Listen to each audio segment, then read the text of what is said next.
I like to turn over every stone because I like to see who's going to pay the most.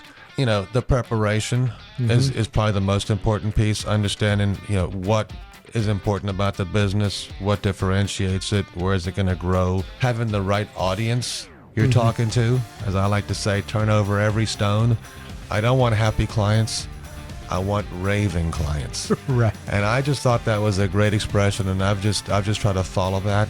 Celebratory dinners afterwards. We become friends because it is a chapter. I'm helping them, open a new chapter and of it's a book. Prideful for me. The deals I've worked on with you, we don't have any that are regrets. And how do you not have regrets? You do front end work.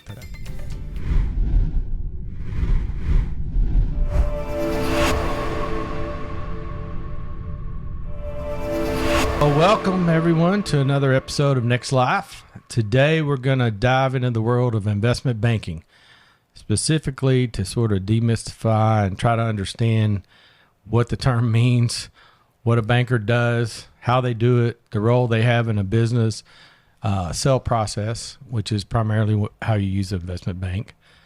Our guest today is Steven Silverman. He's the president and owner of Kings Point Capital, a mid-level boutique investment bank located here in Houston. Steven has over 20 years experience in investment banking.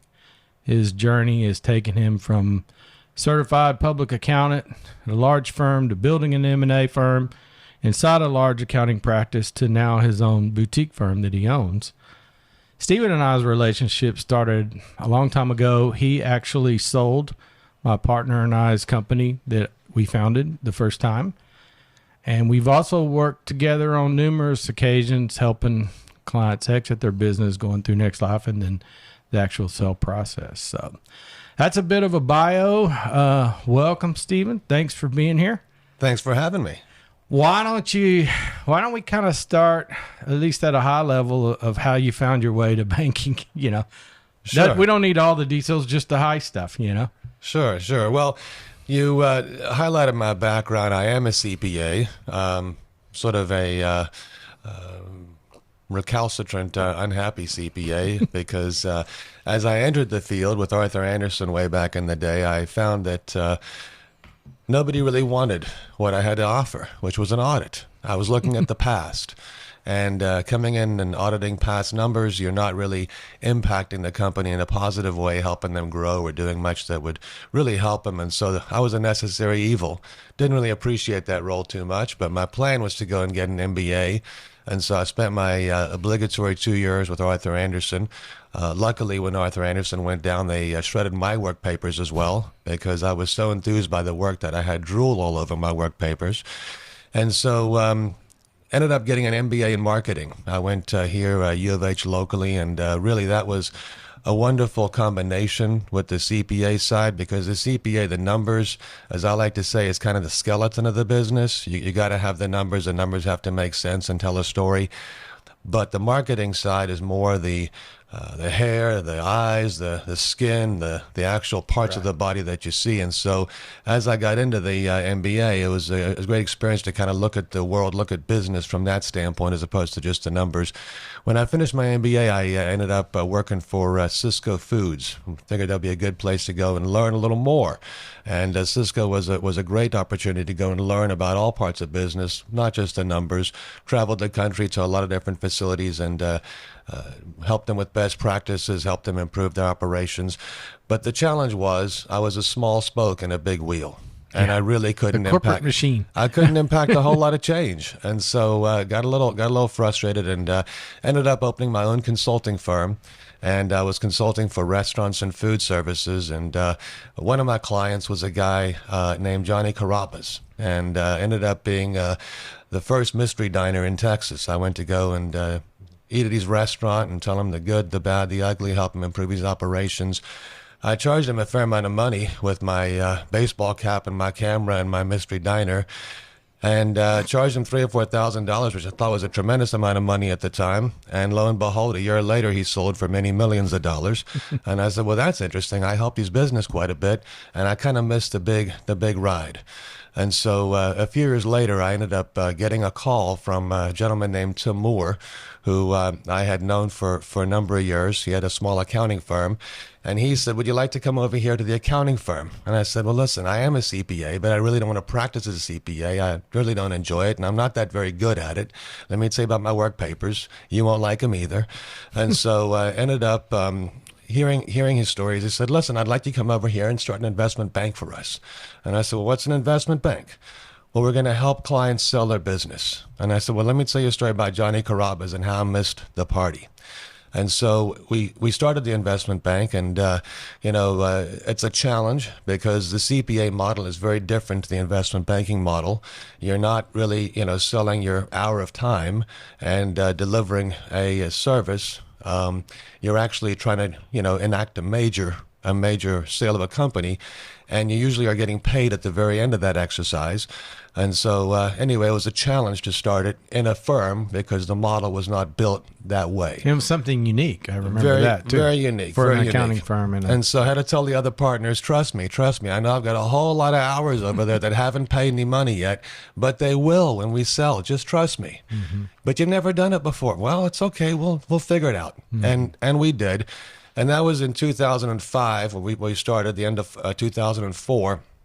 And slowly but surely, we found our way. We did our first couple of deals in 2006 and 7. And then in 2014, we hit our high water mark. We did 14 transactions in 2014. And that's a lot for what people don't know. That's a whole lot of transactions. And we had a team of about 6-7 people that I was overseeing across a couple of offices. And there was the largest investment bank here in town at the time. They're still pretty large. That firm had about 20 people, and they did 12 transactions in 2014. So lo and behold, we had arrived. But the challenge was the accounting firm had a whole lot of partners, and it was becoming more and more complicated to run my silo the way I wanted to run it. And so in 2015, I said it was time to open up my own shop where I could focus on doing fewer transactions, but really delivering the kind of service that clients really appreciate. I've always been sort of an entrepreneur. Getting into the CPA world was, sort of a path for me. I always thought I'd open a business of some sort, just didn't know what it was going to be. Right. And once I got in the investment banking world, I said, this is it. This is just a lot of fun to work with entrepreneurs. I like to say I hold their hand through the whole process from beginning to end. And when you got a large organization, it's a whole lot harder to do that because you got a team of people and you got 14 projects, so you get spread a little thin. And the other part of the equation is not only, holding the hand of the entrepreneur, I'm close to the business. I learn everything about the business so I can get through diligence. I can understand all the factors of the deal that might impact the deal, blow up the deal. And I'm sort of, in the weeds on everything as opposed to, in the clouds and not seeing what's going on, down below. So end up doing 2 or 3 transactions a year now, mostly on the sell side. We do some buy side work as well, which is a lot of fun. It's just a little bit different, working with entrepreneurs that I barely know, knocking on their door. So well, and what I've always appreciated about your bio, and I think is a bit unique and special, is you sort of done a lot of different buckets. I mean, the CPA training, what I've learned doing it, the deals we've done together, is critical, but you've done that. So the number side, you've been on the corporate side, you've been in the weeds with an entrepreneur and yourself. And those are hard buckets to understand. And that's something that I think is a great part of the bio. And that corporate experience is also key because entrepreneurs are just the antithesis of corporate America. And I didn't fit the corporate model, and my entrepreneurs I work with don't either. Never do. And that's probably the most fun about what I do. It's real people, real issues. It's not ivory towers and figureheads and people fighting over positions. So it's, or just financial management. That's.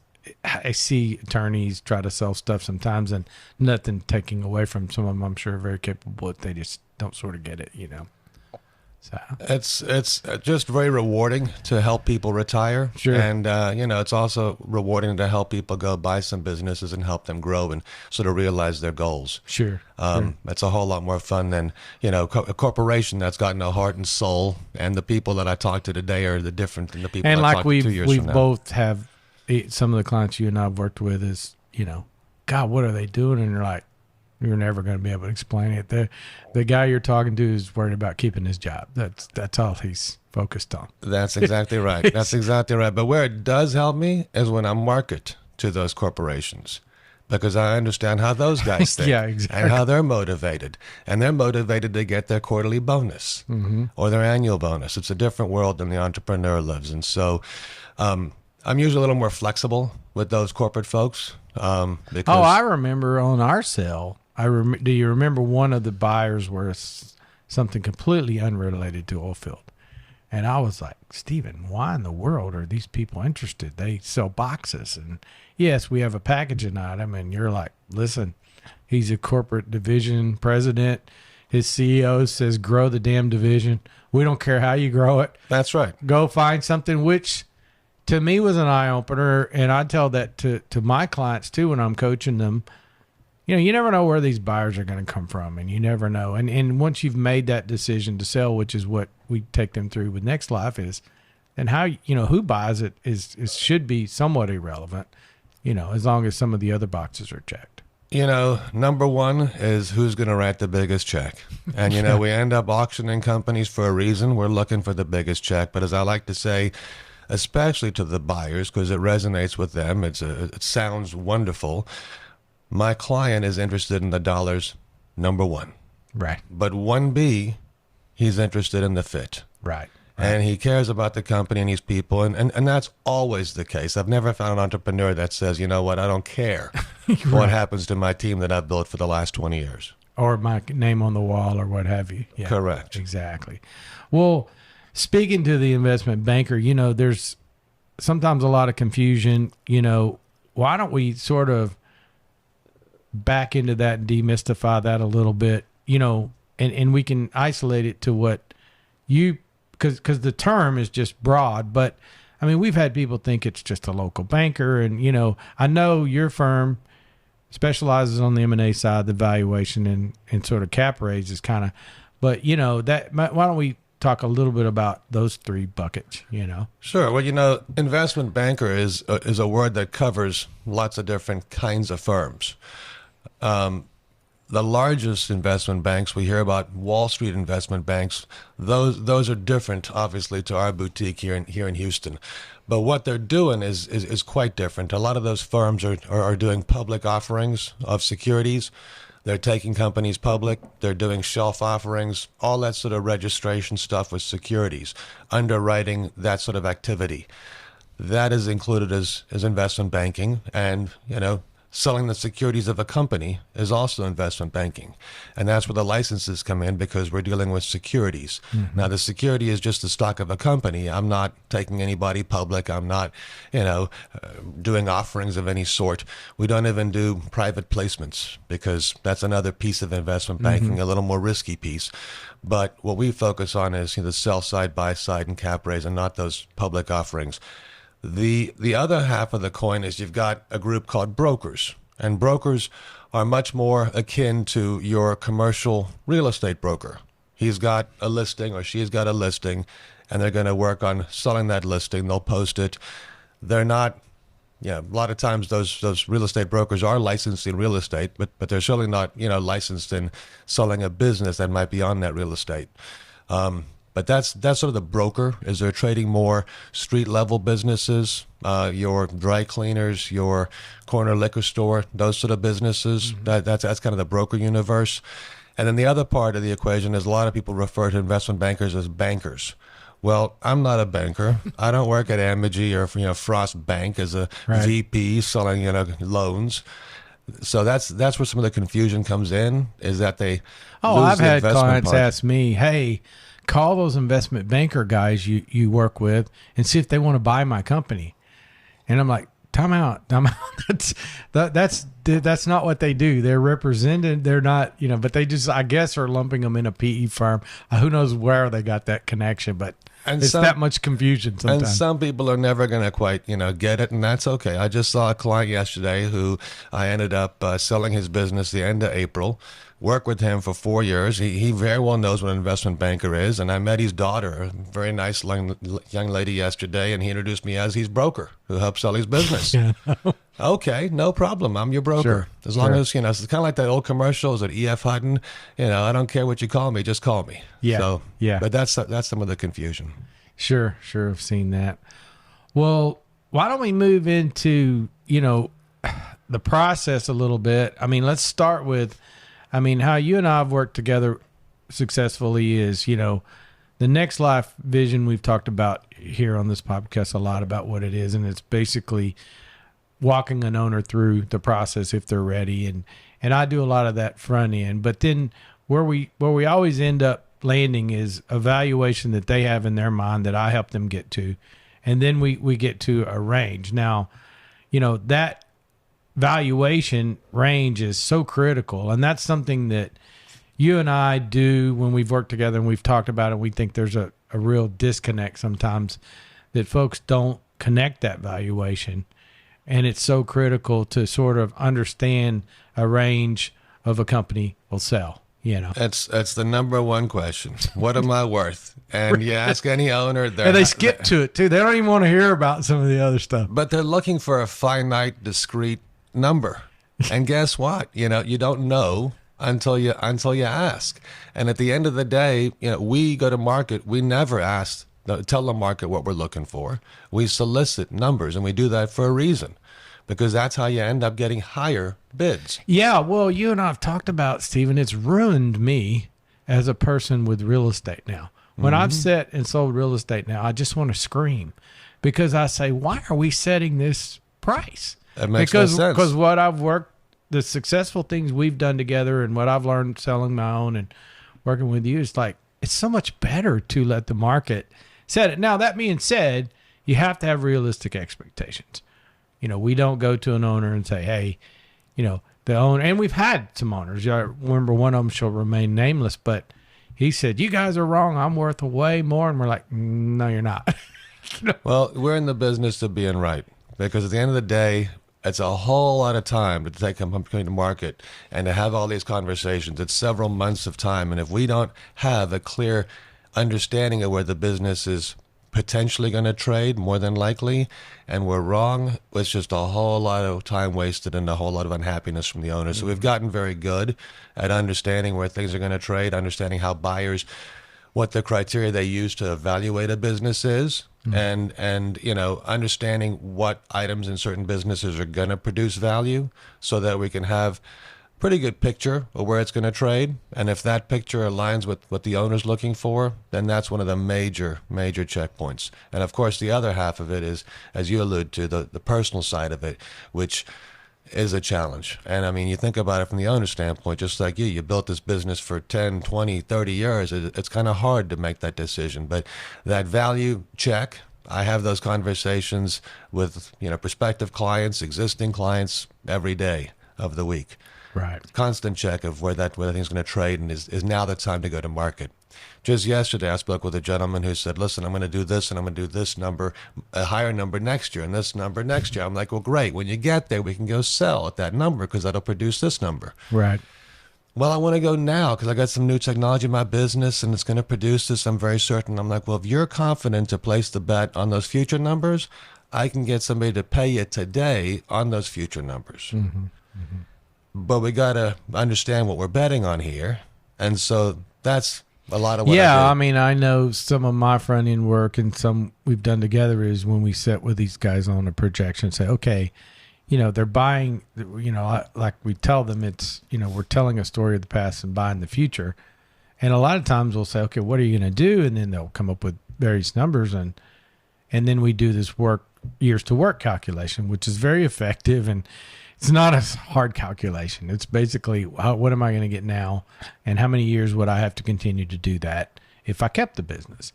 And many times they've said, oh, I don't want to, I don't want to work 9 more years or 10 more years. And we're like, those are your numbers. If you've got some other secret sauce you're going to sell, and many times they don't. And then that really, it certainly was my case. I looked at it and sat there and the story well, and I've looked at it and I said, okay, how many more years would I have to keep this oil field supply company to realize what I'm going to get? And it was like 11 years. And I was realistic on the assumptions of price, of a sales chart growth. And I was also realistic on there's going to be a dip in here because every 3 or 4 years there is a dip in the oil field. So I was very realistic about that. But I was like, holy cow, I don't want to work 11 years. So it really made the decision much easier. But that alignment is so critical. It absolutely is. And, people, don't know the criteria. They also don't know what has value. And so what I like to tell people is you want to sell on the upswing of your business. And as you alluded to, people buying, sort of the future more than the past. It's like your real estate example you said is a, sort of a model there is folks are looking to go and buy a house to go and sell that house for more than they bought it for. So what are they looking at? They're looking at neighborhoods that are improving.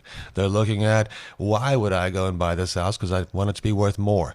Same thing in the business. And so the more clarity, the more visibility you can see to the thing and the house, the business improving, the more likely someone's going to, look to pay that higher number. Right. So always be on the upswing.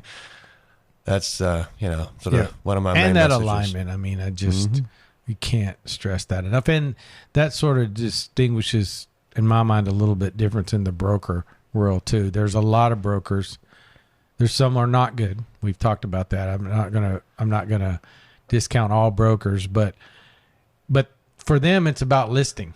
That's right. Similar to a real estate. I mean, a real estate doesn't spend a lot of time, and the more listings, the better. Where what you do in the process, that the detailed process and all the things that happen with it, which is always challenging to explain to an owner too, how much is involved. That just doesn't make sense to take listings at all. It's very different. Very different. And you think about selling a house, you got to take a few pictures. People understand that there's plumbing under the ground and how it probably works. Well, a business, how does it work? Who's there? What do the machines What's do? the story? Exactly. Who buys these widgets? And so you got to tell the story. And what I like to tell my owners I work with is I got to become your muse. I've got to really understand the business and be able to speak about it as well as you. Right. Because when I call up Mr. Corporate Development at $5 billion company, he's got 30 seconds because he's that important. And I've got to deliver the message of what I got and why he needs to buy it in 30 seconds. And so that's actually fun. It's a challenge, obviously. But that's the level of proficiency I've got to get to the business. And I find it really fun and interesting when we sit with the owners to help them get concise about that, because it's something there's much of this they haven't thought about. But even something as simple as, okay, why should someone buy your business? I mean, usually we get a blank stare. You remember? That's the first thing we get is, well, wait a minute, and then we say, okay, we'll explain. Why do you own it? How, and then things start flowing, but they don't spend a lot of time thinking about it. Right. Have it. Somebody's interested in buying my business? Really? Yeah. Yes. Let me tell you why. You've got this contract and nobody else does, and that's going to have a lot of value in the marketplace. Gentleman I spoke with yesterday, he's got something new in his business that's pretty exciting. Back to the upswing concept. And so, that's going to attract a lot of interest. This, sort of inflection point he's just got happening in his company. Right. Well, and that's some of what a differentiator as well. Us being business owners have all gotten the calls. I'm going to buy your business. And there's a lot of cheesy stuff in that world, and so people discount it. And something I know I have found, and we have found together too with folks is, there is going to be a buyer. There's always a buyer, but at what price? And that's back to fit and alignment. And that's what I didn't see a lot of broker and some of the investment banking world. That was the attraction for me to do what I do now, is this conduit, because it was just done wrong. I mean, it was saying, hey, I've got a buyer for your business. Sign up with me, and of course they do, but we could sell anything That's for a right. price. That's right. Well, and you highlight owners get these calls, they get the knocks at the door all the time, and every entrepreneur I know has a folder of every letter, even back to the fax times. He's got faxes in a folder. They'll pull them in the out, don't they? And they say, top "Remember right this guy drawer. told me right here," and you're That's like, right. "Well, did you?" Well, how many times too do they not even know that's a broker? They're saying, "Well, I'm represent a client who's it's just a guy trying to get a listing." That's right. I know a buyer for every business. I can certainly find one, but I don't have the time to go pedal around like that. But you're right. Every business owner gets bombarded with those. And then the other challenge is you got some firms that they actually are not necessarily motivated to sell you. They're motivated to sign you up, Yeah, write a book about you, and charge you. and charge you a lot of money for that, and then do nothing. And so that's obviously a volume model, bringing in a whole lot of firms to sign them up, and then they sort of slice off the very nice bit of cream on top and take those to market. Well, we're just not going to take you to market unless you are one of the ones with cream on top and Right. gonna be attractive to the marketplace. Yeah, and that to me is back to the fit. It's the fit of the buyer, but it's also the fit to the representative, which is why, the process we have, I think, works very well because you sort of go through a lot of the emotional stuff with myself and getting values personally and understanding it. And then we sort of, but not until then, each is a step of the way to build that fit and alignment. And hey, we're the first guys to say, if there's not a fit, they're not a valuation, check the boxes. We're going to tell you to go do something else or keep building their business a lot of times. That's right. That's right. And, akin to the value discussion, what do you want to do after you sell is the next question we're going to get into, because that's going to affect who we can talk to and how we're going to market the business. And, the range of possibilities is huge. Well, I'd like to leave tomorrow. I'd like to leave in a year. I'd like to stick around for 5 years. I'd like to stick around forever. So that's wonderful. And a lot of entrepreneurs, don't quite know. But having some clarity of what you want to do is really helpful. I'll give you an example. I had a client who came to me and they said, look, it's April of, I forget what year it was, 17 maybe, and we would like to be moved to Seattle, Washington by September. And so that means I've got to find a buyer that can take the business and run it and let them exit stage door left and go do whatever they want to go do. In this case, move to Seattle. Well, as I go and write the book, I've got to go and see who's there and who can actually be the leader. And do you ever take a vacation and leave the company in the leader's hands that I can demonstrate that this leader, the number 2, is actually ready for the number 1 role? And so that's a key part of the equation, because obviously you get the value to meet up and the buyer says, I'll pay that price. But now you don't have the right person there to lead the company, and my client can't go move to Bainbridge Island, in this case. Beautiful place in Washington. So, each one's unique. Other folks say, I'd like to see my company grow a little more. I'd like to keep a little equity. I'd like to keep some skin in the game. I'd like to see what these guys can do and grow it. And I'd like to, get that second bite of the apple. And so that's a different universe of buyers. And so understanding, what they're looking for, that fit is really important. And it's right up there with the value. Well, and I know myself, the optionality piece, I just didn't even understand it. I mean, I understand it well now, but I barely knew what private equity was, and the fact that they could, you astutely brought to my attention. You remember when I came to your firm, I was like, we're just going to raise some capital. That's all I need. Need to raise some capital. And you're like, hey, have you thought about private equity? It could be a place to go. And then a lot of people, and we find this, and I find this talking to clients myself, and we found this together, is they're very, they're like, oh, my friend sold to private equity. Those guys are terrible. And hey, there's a lot of terrible stories and they're never going to run the company the same way. But if you've decided to move on, is what I tell clients, is if you decided to move on with your company, then that bucket of money is the same the money when it wires to you. And it can be a tool. It was for my company. We took that. You told me, hey, let me talk to a few people. We'll see. We came back. We do this chart of how many years to work and all. I'm going, wait a minute. This is better. And I actually enjoyed that piece a lot, because it was, here's a bunch of money. Go do everything you ever thought about. Oh, you're off the personal guarantees. Right. I mean, that was, and in my case, we needed capital. We were at a growth stage. It fit. That's not always the case, as you say, but that's part of figuring it all out together. That's right. To maximize, sort of try to generate the best outcome, maximize the value. That's the way you're going to do it, is to paint the picture and try to get that fit of what the owner's looking for. And, in your case, it was a first where the buyer was so happy with your performance that they actually paid some of the future consideration early. And so that was a win-win for everybody. Everybody's happy. And that's obviously what we're looking for. And these entrepreneurs, we talk about them, they are unique individuals. A lot of times they don't fit well in corporate environments. Most of the time. And so, preparing them for what's, coming down the pike is important. Right. And so that they're going to be, happy. I actually do care that these guys continue to, be happy and not be sad that they've sold their business. And so the guy I visited with yesterday, he sold in April. How's it going? You guys, checking with you? What's going on? Oh, they've only been here once since they bought the company in April. So they're pretty much hands off, and he's still running the company, even though he's sold the majority of, the company. So it's interesting. He's having fun, but you can see his world has changed. His stress levels changed.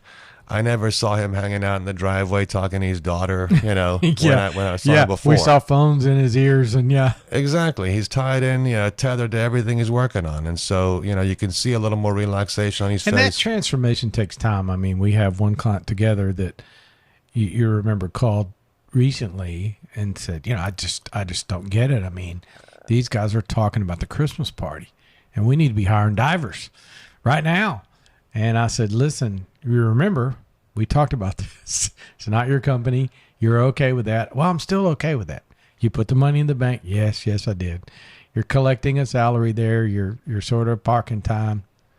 Just don't worry about it, But that takes an adjustment. It does take an adjustment. And, sometimes, these companies do some interesting things, like the private equity guys.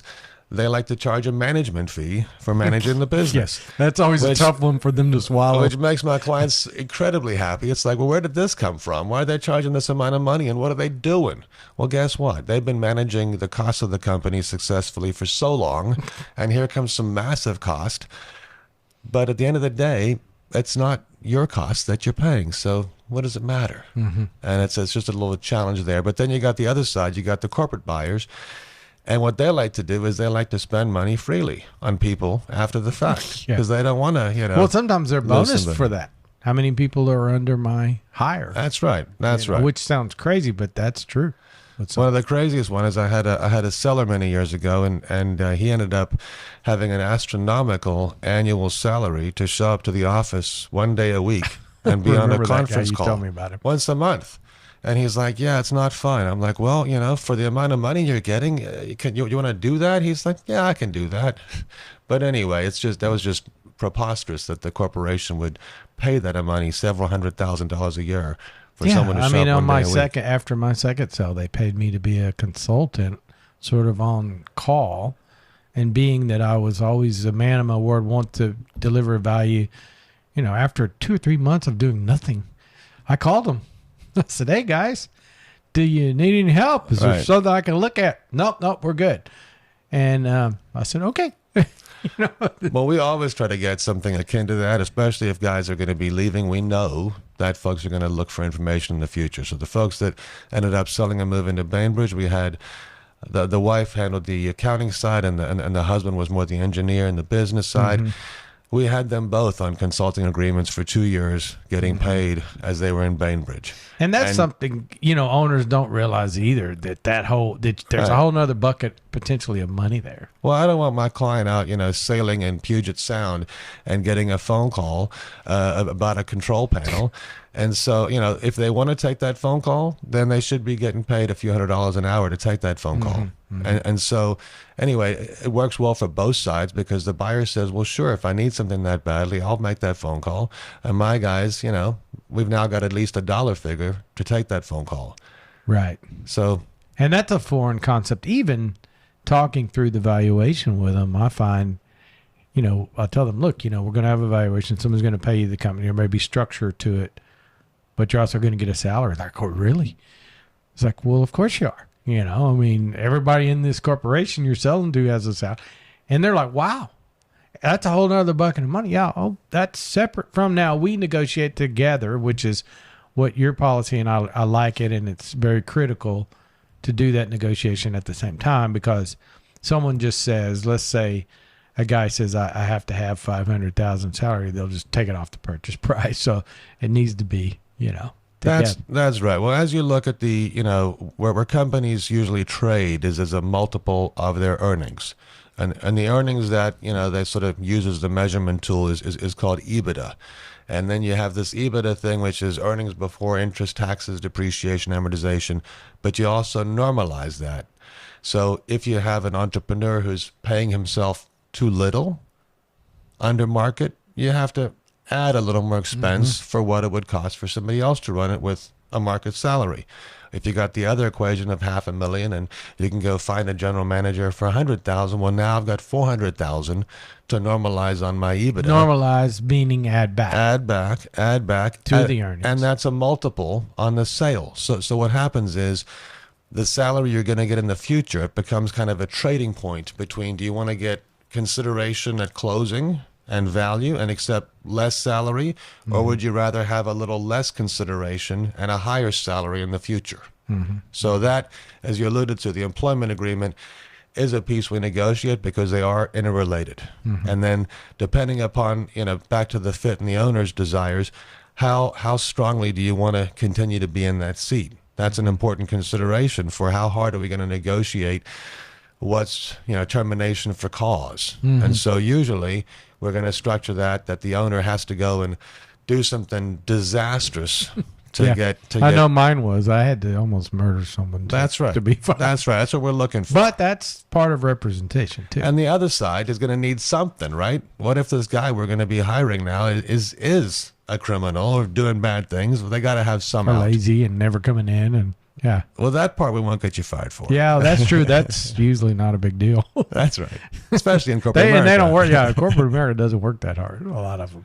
I don't want to put them all in that bucket. But everything's interrelated because, you got the salaries. You may have some properties that are either paying rent, not paying rent. What's the market rent? So all these factors come into play. And at the end of the day, it's a discussion of what's market, and you got to think about what it's going to cost the buyer to run the organization. And so, back to one of the challenges about the valuation piece is you have an entrepreneur who's sold, and he might have got a 9 or 10 times multiple. But that might be a 5 times multiple of the normalized EBITDA. Right. And so now he's told his friend that he got a 9 times or multiple. Or they heard, so they read it on an internet company sold for a 20x, which I know we both have sat together with people. We've had to say, listen, let's get real here. That's right. And at the same time, we like to find things on the upswing that are going to trade for a higher multiple. Most businesses are trading in the 5, 6, 7 multiple range, and smaller businesses 3 or 4 times. If you get a 9 or 10 for a sort of mid-level business, that's a pretty strong multiple. Because as you alluded to, some of the larger companies are usually getting those kind of multiples. Well, and I know me trying to break it down for the owners, which is a lot of what I do, is trying to put things in the most simplest terms possible. I've had to break down the EBITDA because they get stuck on these higher multiples for various reasons. And I usually take them back down to, listen, let's take, if you were the one with $10 million, let's say, and you decided to invest it, you could put it in treasury bills, which finally are actually paying now. Hallelujah. But they used, and get a guaranteed percentage return. And if the government didn't fail, you get it.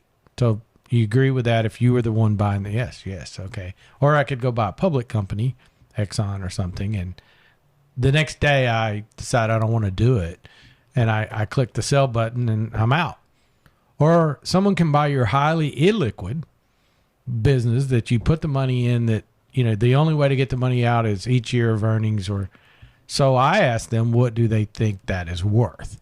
Would you think a 20-25% return is reasonable for that?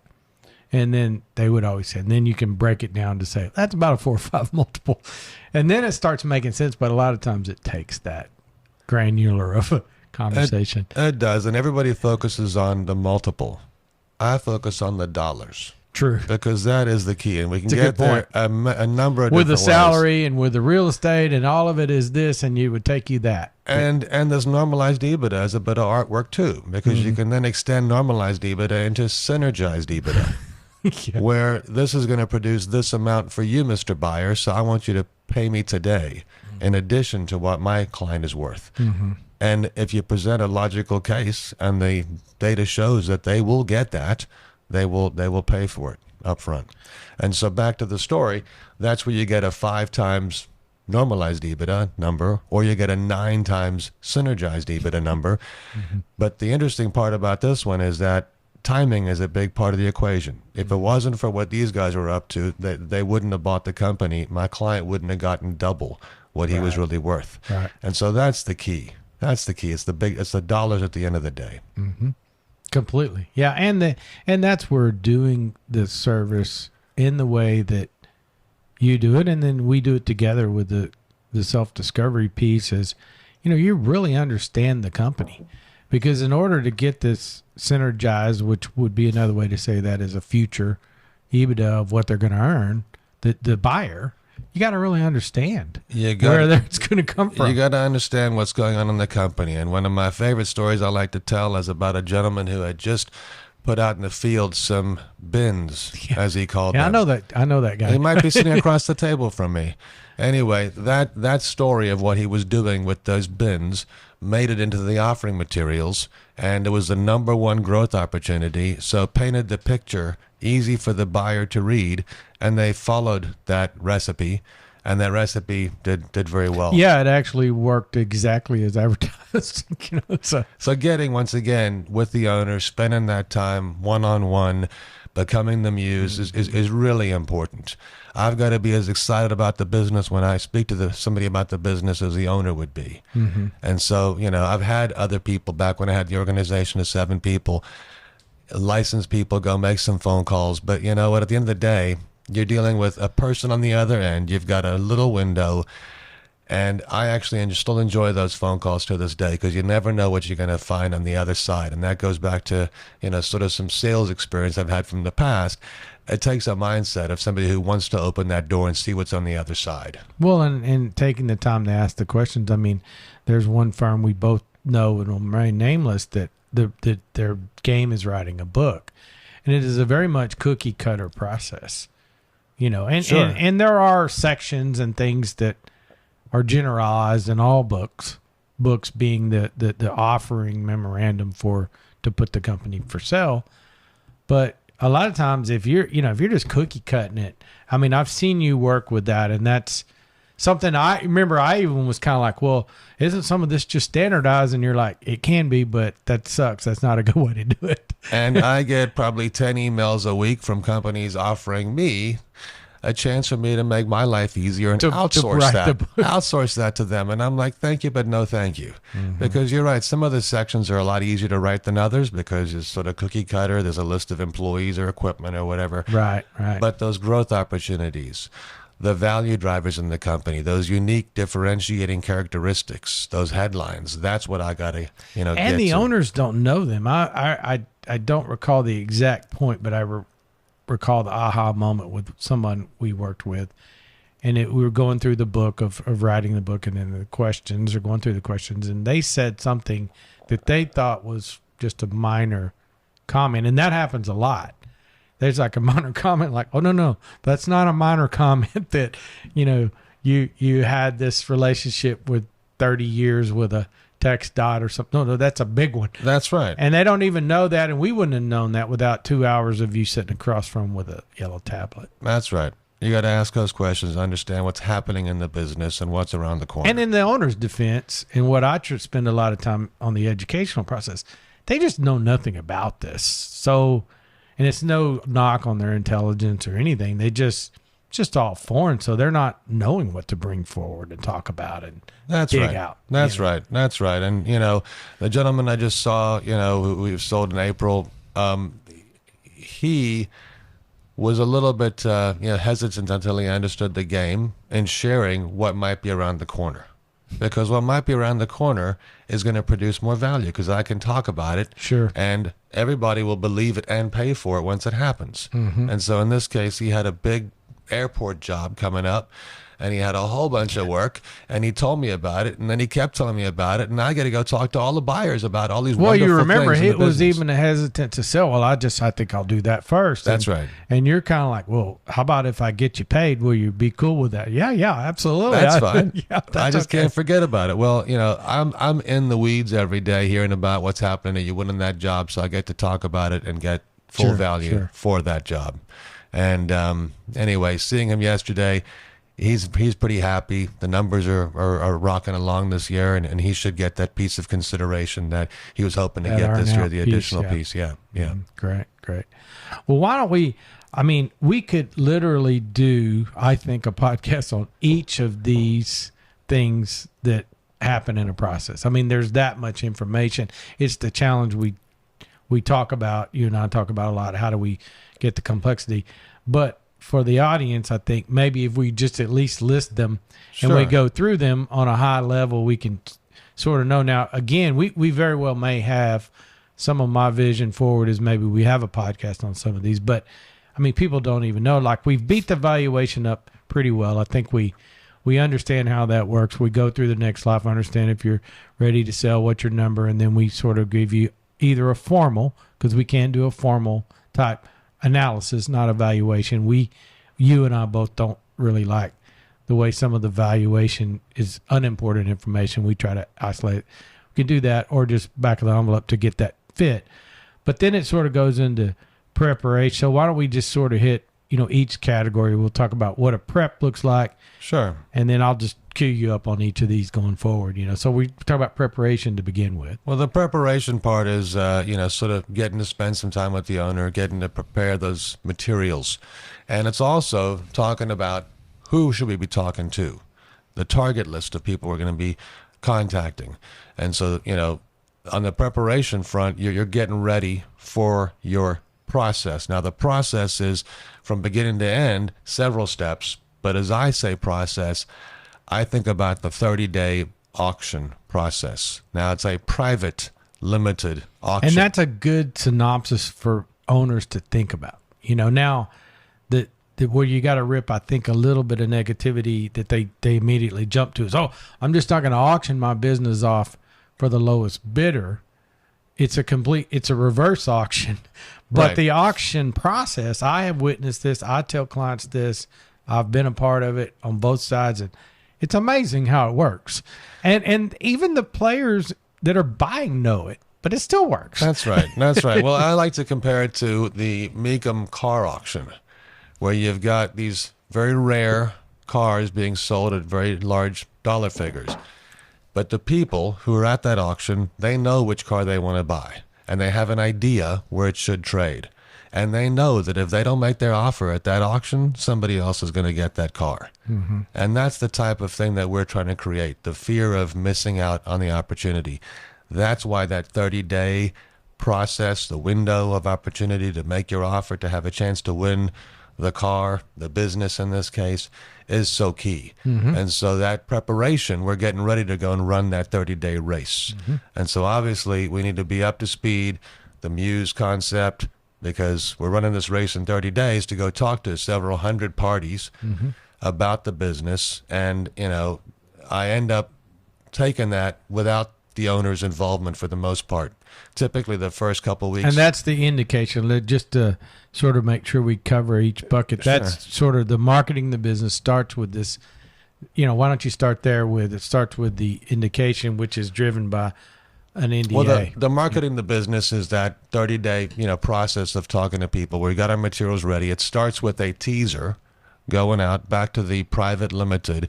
We're not blasting this across everybody's email box. It's a targeted list of buyers that. And the teaser doesn't have the owner's name or the company name. That's correct. That's correct. I think the one we sold in April had a Texas Environmental and Waste Solutions Company. So it didn't highlight the city of Houston. It just said Texas. Now, Texas is a well-received name in the industry because lots of things are happening in Texas. So we decided to use Texas. It could have been a U.S. based, obviously to keep it, less likely to figure out who the company is. But Texas is big enough that nobody's going to figure out about my environmental client in Houston. But the teaser is important because, as you said, it's nameless and people don't know who it is. And so we send that out with an NDA along with an email that says you've now got 30 days to give us your indication of interest. And if you'd like to see the offering materials, in this case, the confidential information memorandum or a business summary on a more limited process, the materials, then you got to sign our NDA. And the NDA protects the seller from a variety of different things. Protects the seller from the party using the information to their benefit. And that's obviously important because we might be speaking to a competitor, and so the owner doesn't want to be hurt by the competitor finding out certain information. And in fact, we'll redact some names of customers and pricing. And poaching a lot employees. of times, and poaching employees is a big one too. You can't talk to anybody in the company. That's another thing. Another protection we get with our NDA is we're not going to have buyers knocking on the door during the process. We're handling every single discussion. As I like to say, I want my owner to focus on building the business, running the business as though you're not going to sell it. That's what I want you to do. And we see together, we've seen, and I certainly have seen a lot of mistakes in that bucket. Owners will. I think they get excited when someone calls them. They just, oh, wow, that guy wanted to. Well, and then sometimes they'll come to us a little later and go, well, what has happened? Well, I sent him all my financials, and I'm like, wish I would have done that. And this is kind of the old, and the reason for representation, the reason for teams is this knowledge it's no knock on their intelligence again. They just don't understand it. They just don't know, I mean, it's like a doctor. You go see a doctor, he repairs your knee. You say, did you repair it correctly? Thank you very much. You don't really need to know about which tendon he connected back to this, or the ligaments. And you just know the guy's able to get it done for you. And this is not obviously knee surgery, but there is a lot of complexity. There's a lot of details and things that we know about that can make the thing go sideways that we take care of. And so the complexity, reps and warrants, holdbacks, baskets, earnouts. I mean, there's so many different. There's a new language for people to have to learn. All of it is, and I tell them, and that's why, like we're going through these steps. I think you could almost easily have a whole 2-hour discussion on each one. That's exactly right. But what I've learned working with clients is to keep that at a high level until we get to the steps of, okay, I'm actually ready now. Because I would see them sort of eyes glaze over. Now, and we've spent a lot of time talking about this, you and I. After the process, they all go, oh, my God, that was way more complex than I thought. But we can't convey that at the beginnings because sometimes they will get caught up in the size of the fee, even though it's a percentage of the deal. They'll be, well, holy cow, that's a lot of money. But then after the fact, they're usually pretty good with it. They're usually pretty good. Because it takes a bunch of work. Yeah, when we highlight if they have any resistance. So, by the way, do you remember when I doubled the working capital number over here? And by the way, that actually pays for the fee right there. Yeah. What I managed to negotiate for you. That brings them a little bit of comfort. Sure. Well, so I guess we're at the indication. So pick it up from there. Back to the process. You got that 30-day window, and we're soliciting an indication of interest. Now, people in the M&A world know what that is. We're trying to get towards a letter of intent, but they're very different. But the buyers know what the indication of interest is. The indication is simply a prerequisite before you get a chance to visit with my seller. And I want you to come visit with my seller, but I need to make sure that you're A, serious, and B, in the valuation range of what we're looking for. And so, an indication could be as I said, a range. It could be a wild range. But if I've got a client I'm thinking is going to trade at $10 million, and somebody gives me an indication of I'll be willing to pay between $1 and $10 million, you haven't really given me much, and I'll have to figure out exactly where you're at before I go and set up a meeting with my client and waste their time. But usually the buyers know what an indication is. I'm looking for a range. That's not a real formal document. You don't have to get your legal team involved, whereas a letter of intent is a more legal document. It does have some binding items in the letter of intent. But I'm jumping ahead on the LOI. The indications come in after the 30-day process, so we can figure out who we're going to proceed in future discussions with. And a lot of times it'll be 8 to 10 or 12 firms that submit their indication, that we then spend some time to talk to them about that fit and about vetting them. I That's think right. is important to bring out. I mean, we worked on one together. You remember we were getting into these ranges, and the buyer was super excited and said, "My goodness, I think I want this hands down. I don't even want to participate, if you will, on the auction. I want to stop that auction. please stop. Please stop." And we said, "Okay, send us a please stop number." And you remember the number was, we were dumbfounded how low it was. I mean, it was like 10% of what the thing actually sold for.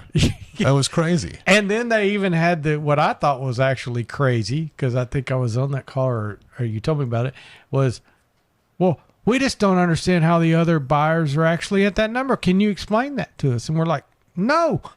I suggest you try again. Sharpen your pencil. Do Yeah, I whatever mean, you we're need not to going to do. explain why someone buys and pays more, but I'll give you a chance to think about it again and come back. yeah, but because that, I'm always going to but give you that the vetting chance. is so critical. It is. But the indication, as you said, is an important piece, I say, to sort of prerequisite, pre-qualify those folks to come in. Those meetings are wonderful because now we've got a chance. It's akin to a job interview, and a good interview is somebody who asks questions, right? And so my job is to make sure that my owner is going to ask good questions. Now, at the end of the day, they are interested in the fit, about the culture, about the team. So it's a very easy conversation. But the buyers get excited to talk about the future. And they talk about, well, what about this division? What about that? What could that become? So I'm over here taking notes as these folks are interviewing each other, and I'm putting these notes together to figure out who's going to be needing to pay the most for this company, who needs it the most. And somebody will say, well, we've got this division. We opened up an office in Houston. We're from Ohio. We couldn't figure it out. Okay, well, that's an important note to take because they've already spent time and energy in opening office in Houston. It didn't go well. So buying my client in Houston would probably make a lot of sense for them, and they're maybe willing to pay more. So understanding those dynamics between each company and my client and that fit really, really helps the negotiation. So from the indication piece, we then go back to all the folks we've sat down with, talk to my client, who do you like the best? And then we figured out who we want to keep talking to. And usually those meetings go well, and they're spending time and money to come and, visit Houston or Boston or whatever it is. And my client ends up saying, well, you know what? I like those guys better than those guys. And we know the range, because it's we know always the about range. dollars too. But we end up continuing to dialogue with all the parties usually, because my client says, you know what? I actually think most of them are pretty good buyers. Right. See what they're all willing to do. And so I go back to each one and I say, well, my client enjoyed the meeting. They see a good fit. I go back to my notes and they say, well, the office in Houston's right here ready for you guys to go. And so we end up usually getting those same folks to submit their letter of intent. Now, what's very different is the indication is usually one page. It's usually a range, and it's not binding in any way. The letter of intent is a whole lot more, meaty. Instead of one page, it's usually 5 to 7 pages. In fact, we send out a 2-page outline of things to include in the Which letter I of think intent. is very critical, that I learned, a couple of things. I thought a letter of intent meant buy, which a lot of owners do. And then I learned the drastic difference in letter of intent and the importance of require the guidance of that letter to at least hit all the points that you're outlined, which are very critical points that many times they don't, for a variety of reasons. That's 100%. As I like to say, the devil's in the details. And so if you don't think about those details that are going to blow up your deal, until later, then you're going to have that risk of things not connecting up. So at the letter of intent stage, we're requesting not only how much money you're going to pay, but where are you getting the money? Are you going to be bringing debt? Is my owner going to have a retained interest? Do you want my owner to stick around as an employee? What are you going to pay my owner? Do you want to lease the facility? All those questions need to be put to paper. And then you've got a whole slew of things that are not specific to the deal. How much money do you plan on holding back from my owner in escrow? How long do you plan on holding that money in escrow? And so I've got to figure out if they're actually sort of market terms they're going to be offering me. But the good news is a successful process. We've got multiple indications. We're going to get multiple letters of intent. Now we get to compare apples to apples to Yeah, that's apples always on a the fun spreadsheet. part. And usually where I'll step back in the process and help is sort of understanding which one to take, And that's, actually, as you said, the ultimate goal is to get multiple. And then all kind of wonderful things can happen. That's right. That's right. And you compare the details. Well, this one's X dollars, but it's a stock deal. This one's X plus Y, but it's an asset deal. Taxes affect that. So the X might be equal to the X plus Y. Well, and that's some confusions owners have a lot, that I try to coach them very early in is as I think the term you use, there's price and then there's structure. And owners don't think about the structure. I mean, some of them are, they just assume someone's going to slide a check across the table and you're going to be done, and every offer has structures, but those, as I have seen you do, become good critical negotiating points that you can drive all kind of things That's with. price and This terms. has an earn out. This has a stay here and pay me this. But if you view it as you do, that it's all one bucket of money. That's exactly right. That's exactly right. And the levers, you get more price if you accept terms that are not quite as good, right? Cash is king. So, the cash price today is going to be less than the price with terms, always, right? Just intuitively. But the price and terms are like two levers that you get to, sort of push against each other. But at the end of the day, we want to get all those apples lined up. We want to push each buyer to get the most favorable terms for our client. Now, I've had many people say to me, well, can you just find me somebody with money burning a hole in their pocket? Guess what? I've never found a buyer with money burning a hole in his pocket. Everyone's looking for a deal. And so my job is to keep every buyer honest. And by getting multiple parties to the table, you get to keep the buyer honest. And at the end of the day, what do you want to find out? You want to find out what is the most the market will bear for my business. And by getting the multiple parties in there, we find out. And so the LOI, once again, is, going to have several pages talking about all the price and the terms and duration of employment and everything else in there. The only things that are binding in there are the jurisdiction of the agreement, the letter of intent, as well as the duration. And there's typically a duration that the buyer who's now won the deal. It's usually around 60 days, right, as a general rule? Usually 60 days. And so what the buyer does now is, they're going to now start doing due diligence and other things as they advance in their analysis of the company and hopefully just confirm what we've all talked about. So the LOI terms will continue to be the same throughout. But the buyers end up... I lost my train of thought. Maybe. Well, it's such a painful process. I go ahead. I mean, it's going to ask questions they don't like to answer and feel uncomfortable. But the good thing about doing a full process as it is done correctly is a lot of vetting has happened. So what I tell people is it's just like when we've both had clients. One in particular comes to mind that said, "Well, let's just try this." And we're like, I try to impress upon them, like we're going through a process now, kind of describing it to folks, but you're going to pull your pants down. You're going to do a whole bunch of uncomfortable things. So, you want to be as assured as you can that the buyer has the money. He's going to do what he said. And those are hard things that buyers can't do themselves. It's another reason for representation, for you to go ask them the hard questions. That's right. That's right. And the folks that I mentioned that ended up, moving to Washington, they ended up trying to do a transaction on their own. They ended up checking in with me and said, we got a knock at the door and, here's what we got. And so I saw what they got. It was an LOI that was very light.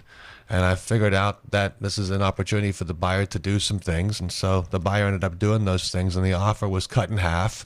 And then they couldn't get the half of the money, just like I told him would happen. And so 4 months later, he called me up and said, we just spent 4 months talking to those jokers and got nowhere. Can you please help us now? We're serious. And that's why that timeline was so short, because they had tried to do it on their own with a buyer that never even gave an offer for our process. So, having credible buyers, having buyers with money, having buyers who understand what they're doing. This was an individual, didn't have the money, wasn't a real firm, and the wrong Well, party and what to I talk tell to. them in the coaching that I do is, look, you generally get to do this once. And so it many times, most of the time, is the most concentration of their wealth, certainly time and effort. So you wouldn't drill your own tooth, or, maybe it's a poor example, but you just, there's things you wouldn't do, and you shouldn't. That's And exactly quite right. honestly, you should, and that's honestly the truth. And it's a terrible idea to do that. It is. And, the LOI is the starting point for when the work really begins. So, I spent some time with the owner to learn about the business so I can put the materials together, go talk to the marketplace. Well, now we've signed our LOI, the work actually starts where I need the owner's, involvement. Keep running your business, but be ready for that point at which we sign, because now they're going to look for the information to start flowing over. They've got their exclusivity period of 60, 90 days, which they've earned because they've said, we're going to, buy your company for this price. The LOI is signed, and they're now spending money. The buyer is. The buyer's spending money on attorneys. They probably spent money on attorneys to prepare the letter of intent. And they're spending money on firms coming in to check the numbers and do due diligence activities. So that's. And I think it's important, and it may be the next step you're going to say, but during that process, it kind of is all intertwined. You're doing the purchase agreement, which is based on the letter of intent. But that's a little bit of confusion, I think, for some people. They're sort of thinking there's a letter of intent and then just a few legal documents, which is not true. There's a whole purchase agreement, which is a critical, that an attorney has to be engaged. That's right. And that's a separate fee too, but it's absolutely critical. This attorney that I've worked with for 25 years, he says it, I think, very effectively. It's Steven's job to go get you the most money he can get you. It's my job to make sure you don't give it back. Yeah. And that's where the documents come in. And so, as you said, the documents will start to flow as we've advanced about 2/3, maybe half of the way through diligence, because the client's not going to spend additional money preparing the purchase documents until they've at least got confidence that the diligence is hopefully going to be confirming and passing. So during the diligence piece, we're now starting to get into the documentation, and negotiation is happening every step of the way. And that's the part that people don't understand is the business is doing its thing. Keep running it, keep growing it. The working capital is changing. Equipment's coming and going. Understanding and knowing all those details helps me get the client paid for things that are in transit, things that are developing, and that's a really important piece of the equation, because they're checking things, but now the equipment list is changing. So getting that list over to the buyer, I know you just checked this, your team's over there, but headline, we've got more. I need you to pay more over here. And so once again, being in the weeds on the stuff is really important. And so we're passing diligence. We're now getting into the documentation stage.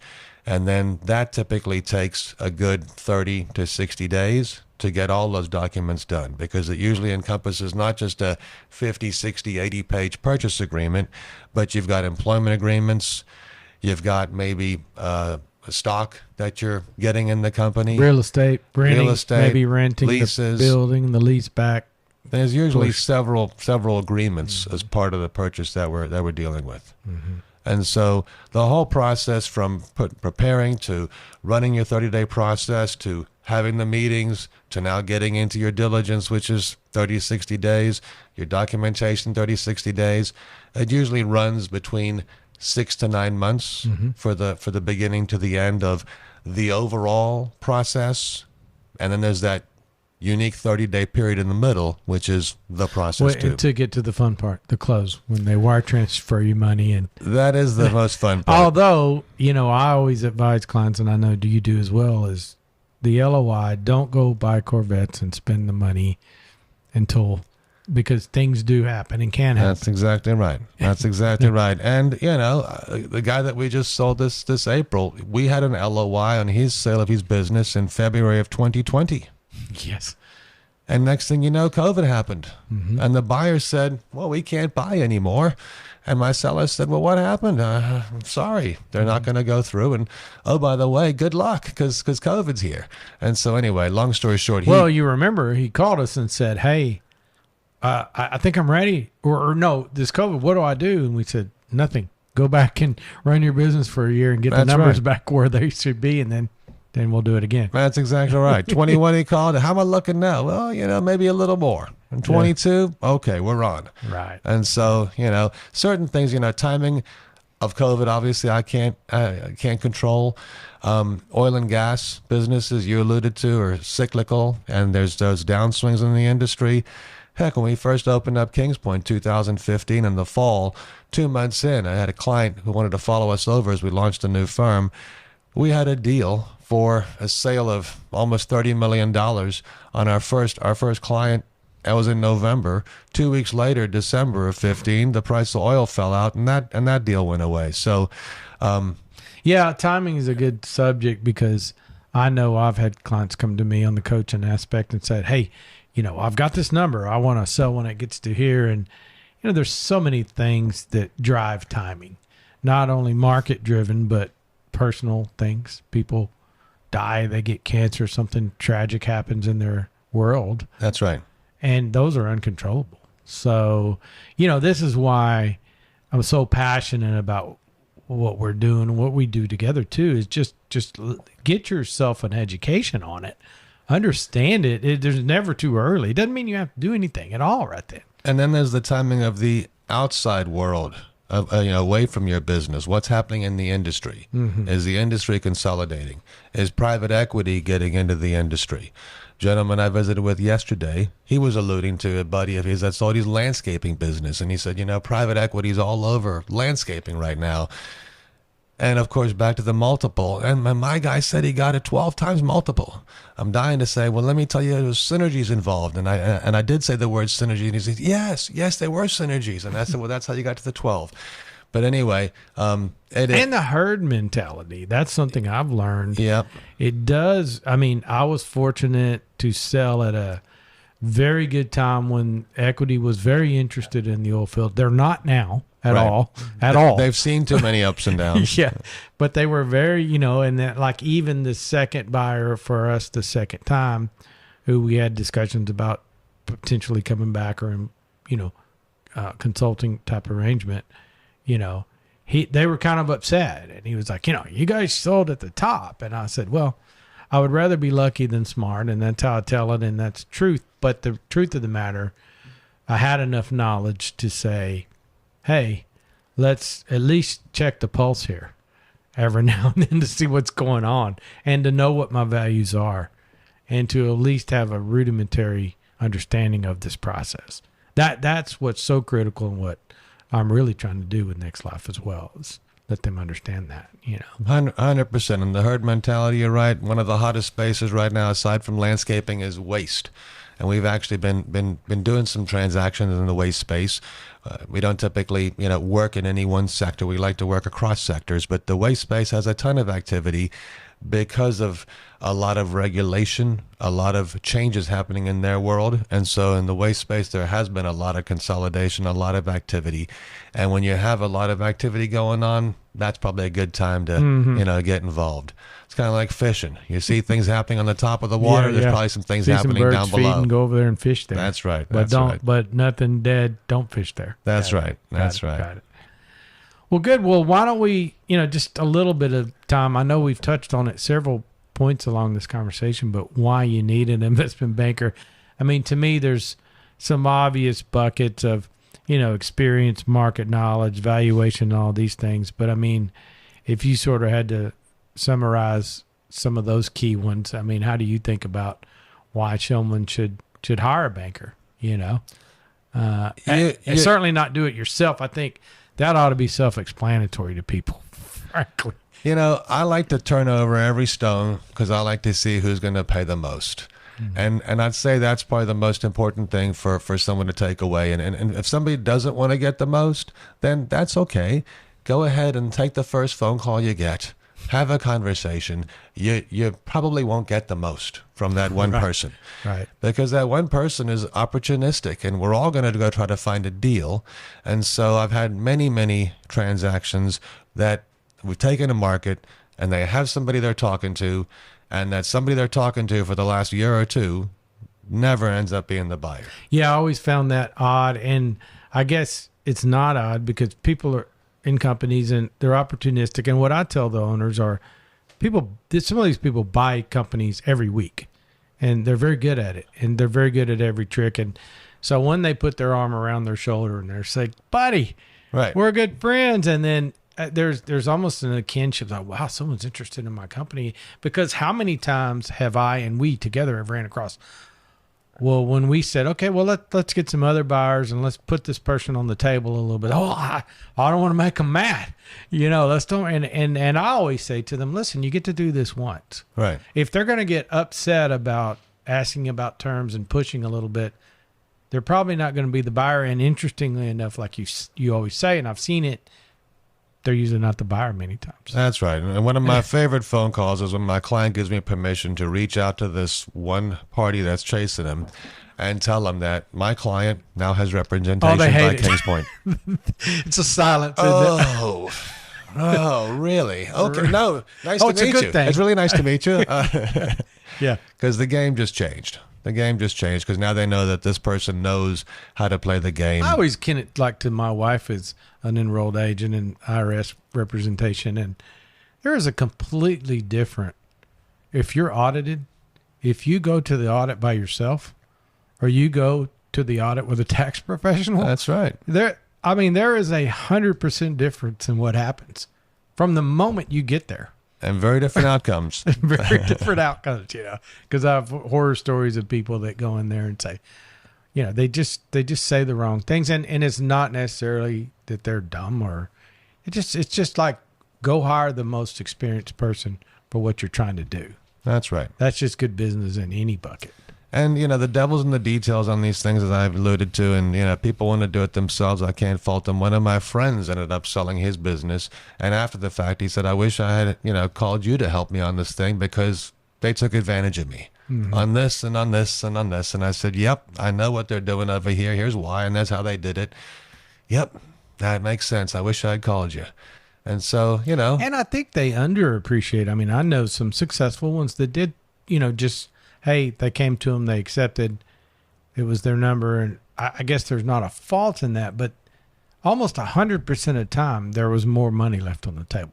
They just don't know it. That's right. Every time. Almost. Or things Or that the terms are bad. things that are not marketed. And that's what I often find is that, we agree upon a price and terms, and now half the money's in escrow for 5 years. Well, that's not market terms. Right. I need my money today. Yeah. Why am I selling if I only get it in 5 years? And, obviously the buyer's going to say, well, geez, I got the money in escrow. That's to cover me in case issues come up. Well, what's reasonable? That's not reasonable.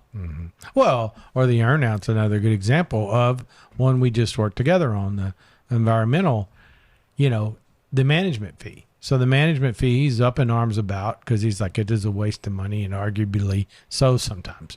You're paying this management fee to some guy in some other city that never shows up. And he was very upset about it. And, and we said, hey, turn to page 132.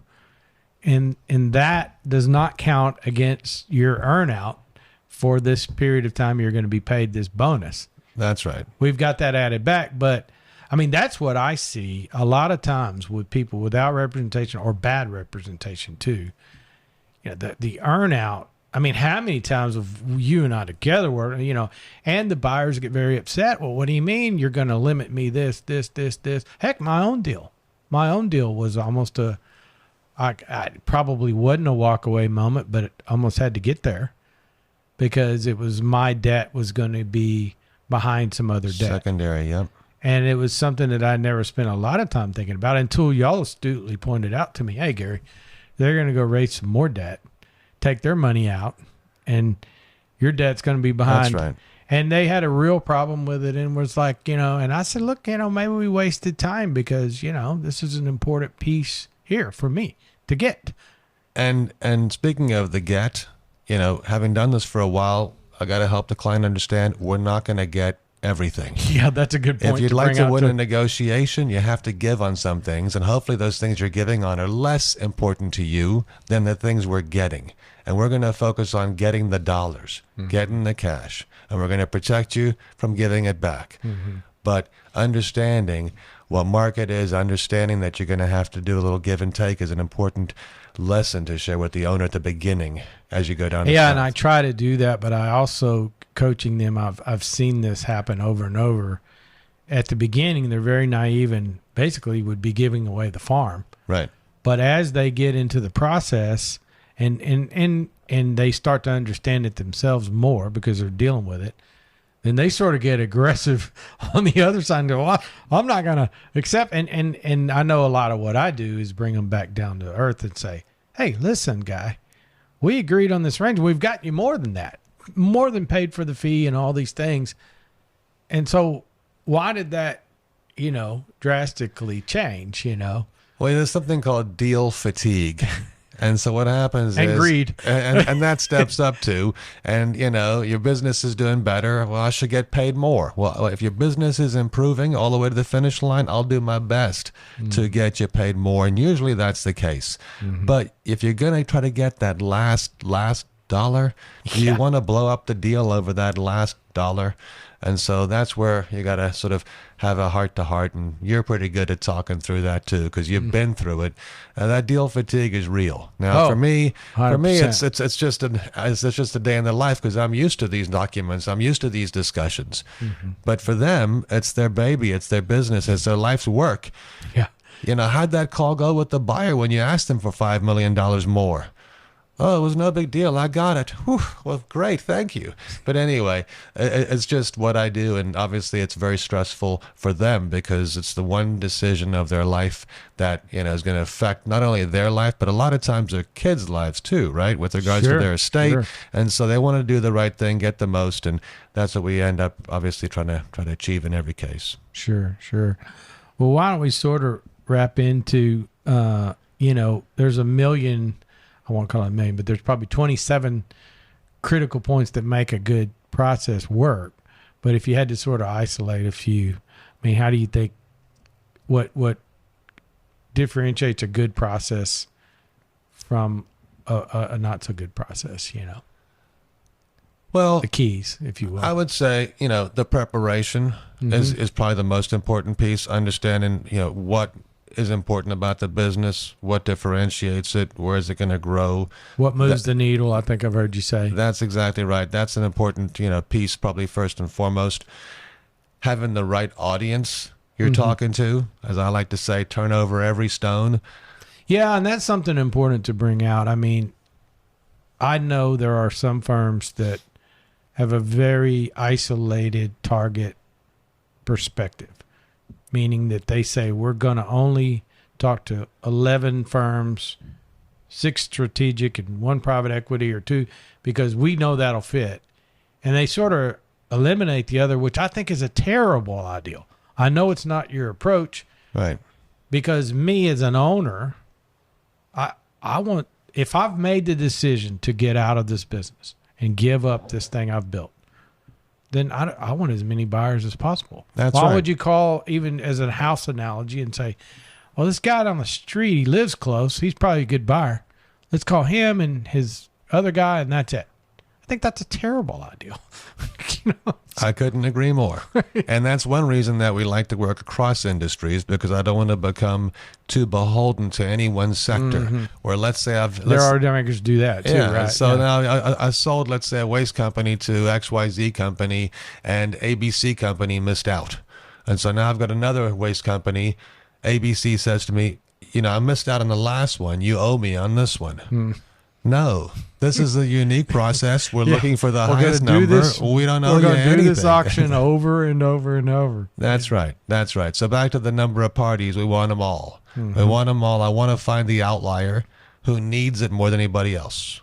Well, I describe it as a big funnel to the owners. I describe it as a funnel that's this big and then becomes this big and becomes this big. That's right. And it's a vetting process that has to happen because you never know where that'll come from. But without that vetting takes a lot of time. That's some of the complexity of it all. And a lot of times you're right. The guys that shout the loudest, I want it, don't give me the right number. Well, guess what? That funnel just shrunk. They're Or I out. remember when you sold my company, there was one group, I want to say it was out of Dallas, and I really liked them. I mean, there was and you're like, Gary, they don't have any money. I know you like them, but they just, That's a they're little early. bit of risk on that, side of the equation. They just don't have any money, And I'm like, oh, okay, well then, yeah, I don't like them as much now.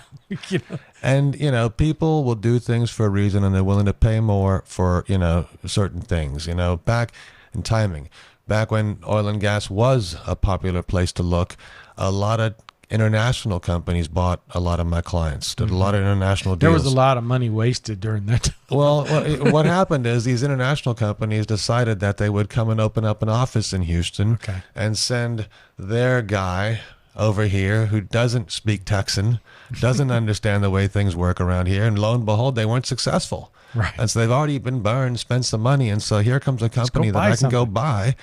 You know what? I really want that, and I'm willing to pay to put my flag in the ground in Houston more than anybody else. Mm-hmm. So that's my job, is to understand the buyer's motivation, Sure. and to make them pay for that piece. Right. And as I've told some clients working with you, it's like, look, Steven can be the bad guy here.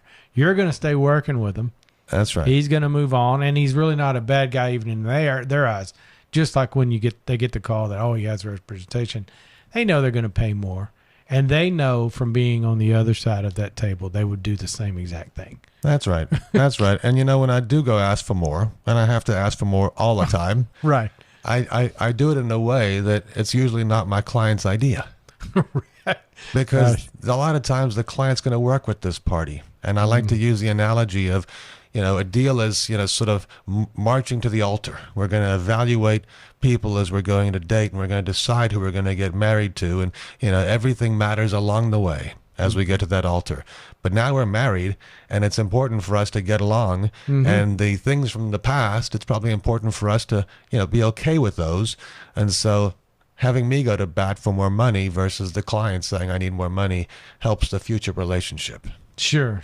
And if I'm thinking of what I think makes the good process too, that we have talked about a lot already. I know it's just about back to that fit. I mean, that's why I firmly believe in the process we're doing with emotional and getting all these numbers, because that's what I've also learned is I've tried to skip step a few times, and a couple of them we tried to work together on, and we just sort of skipped ahead and didn't sort of check all these other boxes as, are you really ready? Because what's the worst thing that can happen, what I tell owners this too, is that you really don't have that valuation in your head that's the same, Right. or the fit, or understand the process. And then that can fall apart at the end, where everyone spent money, time, and it's just not good. It's a terrible way to approach it. But I see it. And that's part of the opportunity that I'm after here, is this conduit and done in a right way, because I see it all the time.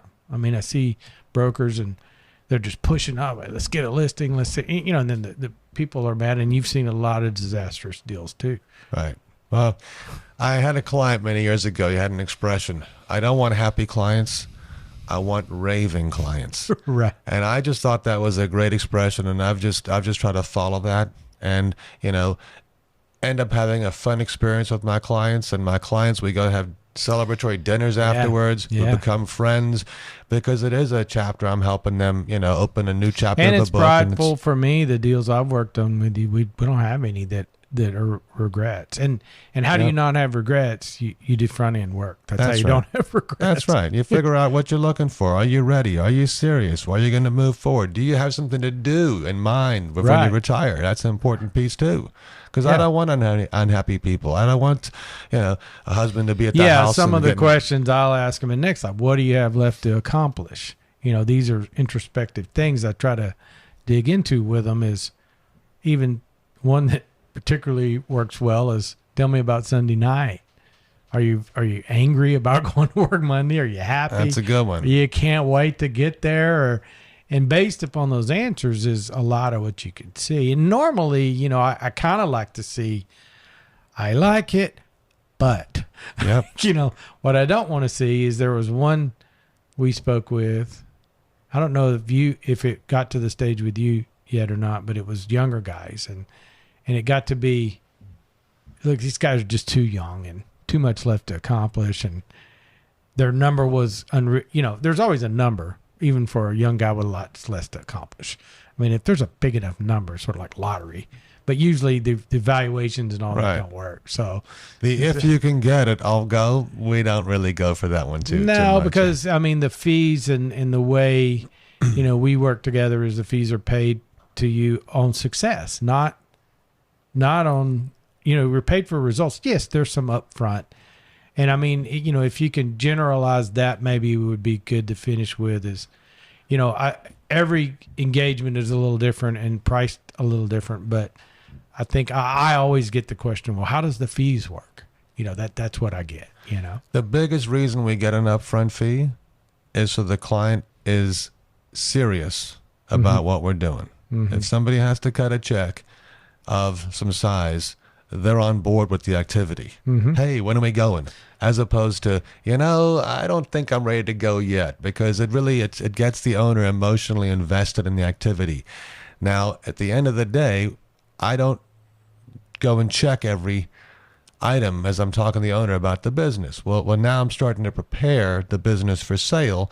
Well, if I find that the numbers don't add up, if I find out that, the business is not doing as well as he had highlighted, then perhaps, we're going to not take it to market. So the upfront money is a way for us to, take the time to prepare the materials, to make sure the owner is serious, and it covers our costs, because we are spending a good month preparing and for many times, marketing. Depending on how the final fee structure works, that can be rebated back upon a successful sale. We're normally always doing that. That's the way we look at it. It's kind of a prepayment on the eventual fee, because that's what we're working for, is a success fee on the successful sale.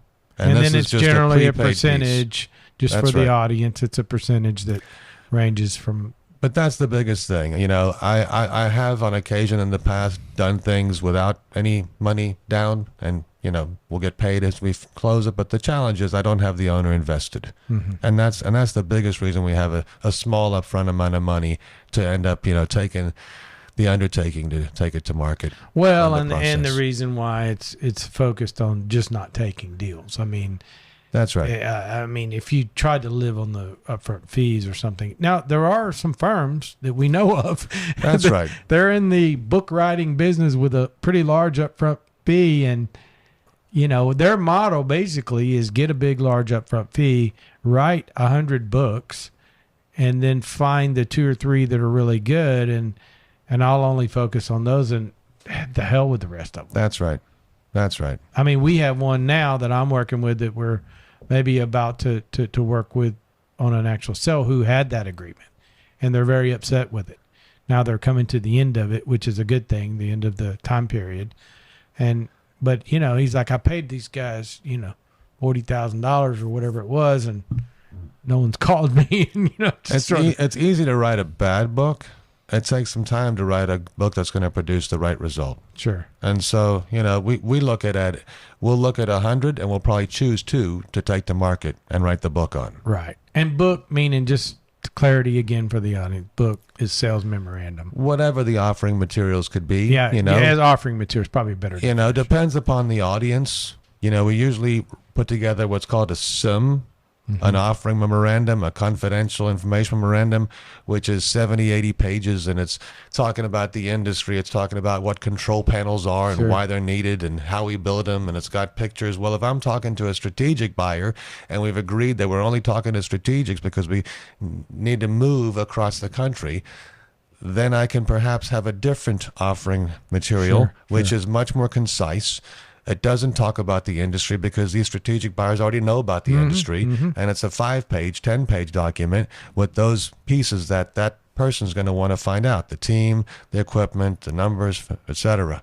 So, we tailor the piece to the audience, and obviously it's a lot easier, a lot faster to get out to market with a 5-page document than a 80-page document, which takes a good month to put together. But as I have seen myself too, many times it's just the difference in the business or the parties to talk to. That's right. It's just whatever's done properly there. That's right. But back to the upfront fee, it's there for a reason. It's there to make sure the owner's serious about what we're doing. Sure, that's the main reason. Sure. Okay, well, I think that's about it. Is there anything left you want to talk about, Steven, or no? I just enjoy the M&A world, and back to why it's so interesting. It's kind of like I work with a lot of attorneys, and M&A attorneys are a different breed to other attorneys, and the deal universe is a different universe to other universes. Now, the deal universe never stops. And working at nights and the weekends, thinking about how do we negotiate this, how do we do that. Well, I need an attorney who's thinking about it 24/7 as well. And there's a certain breed of folks that like to work on deals in the M&A world, and then there's a certain experience that they have that some other other attorneys don't have. And so, connecting up with deal folks that are like-minded, and, you're like-minded now too, having seen this and lived in this world for a while, it's a lot of fun. And it really is. I mean, that's, it's corny. I've said this several times on this podcast already. It's corny as it sounds. It's just a big give back from me, because you were actually the one that knocked on my door in a different capacity. I went to the firm you were with at the time and said, raise capital. And you were part of that discussion. You said, listen, let me go talk to some people. You don't have to do anything. Right. And you see what interest is out there. And then you basically kind of prepared an indication of interest and went around and talked. Well, you did. That's exactly what you did, with no names or nothing. And you came back and you said, hey, there's a lot of interest. Here's kind of how that can look, which was completely foreign to me. But as I dissected it and did my own exercise, for which I take clients through now, is how many years are you ready, and all these emotional things that I went through. And then of course it's much more advanced now because I know both sides. Then I that knowledge is so important. And again, it doesn't mean I didn't have to do anything, Steven. I could have told you, never mind. Let's stay with the old program. Give me some capital. And that was something that you and Tim both said, look, if you want to do that, we can, but here's another option. And man, that's powerful. And that's something so that part for me is really enticing. And then the whole deal. I mean, my wife said it best when I was sitting there agonizing over whether to do it or not. She's like, it's the whole widget. You sell widgets. You've always sold widgets. You can sell any widget. Sell the whole widget. And then as that realization happened, that is what's fun to me too. It's like, wow, you can sell your whole widget and change your life. Don't have to, but having that knowledge is very important. That's right. We all have to do something to make a living. And so, working as a CPA wasn't it. Nobody cared what I was doing. Nobody really wanted to pay the bill because it wasn't fun.